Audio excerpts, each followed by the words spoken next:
Russia has struck Kyiv in Ukraine. In fact, an EU delegation building in Kyiv that is completely damaged as per the latest coming in.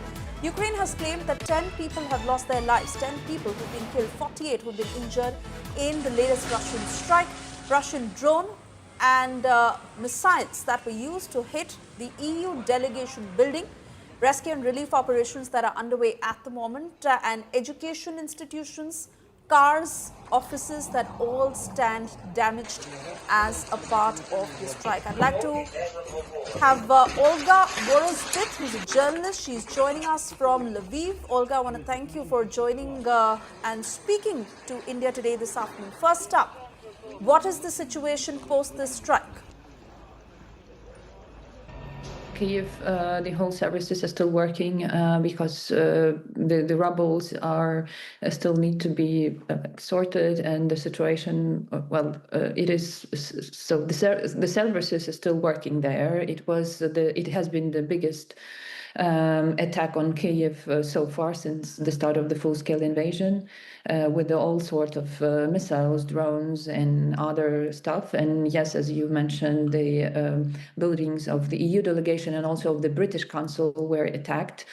Also, the office of our media colleagues, the biggest Ukrainian online media, Ukrainska Pravda, was also damaged, but people are continuing to work. Among those who were killed, we already know that there are 3 kids among them, because the buildings that were attacked are mainly residential or civilian buildings. Except of that, the carriages, so the railway carriages were attacked of Ukrainian railways. So these are the carriages that are the quickest, yes, for the quickest railway. And so we see as Russians less than a week ago attacked the west of Ukraine, and it was American US company which was attacked in Mukachevo. And this is really close to the border with both Slovakia and Hungary. So the EU border, yes. So that Russians are trying to show how they see any peace negotiations. So they are attacking and showing that they probably might be stopped only by the word of power, not the word, and they are not ready to negotiate the peace. Exactly my second point to you, Olga, that at one end, world leaders have intervened to get peace negotiations going between Russia and Ukraine. In that meeting that happened between Trump and Putin, Putin had expressed that they want peace. But this strike, what does it indicate, and how can it have an impact on the peace negotiations?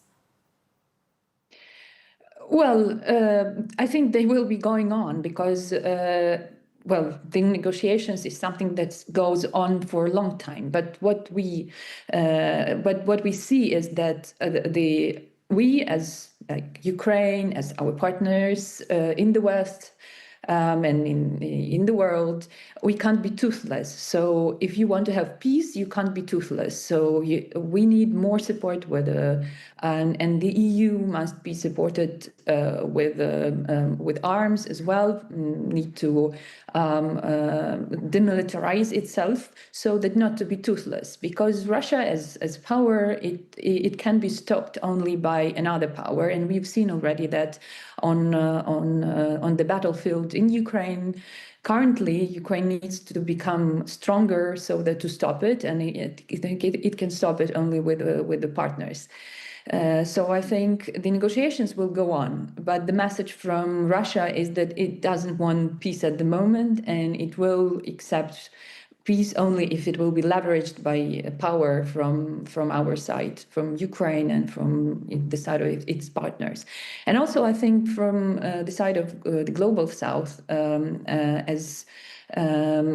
I think the countries in the global South, they also want peace in Ukraine because it influences the situation globally.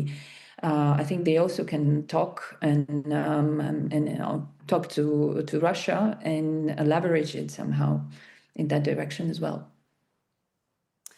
Olga, I want to thank you for speaking to India Today and requesting you, your family, your countrymen to all stay safe during these difficult times.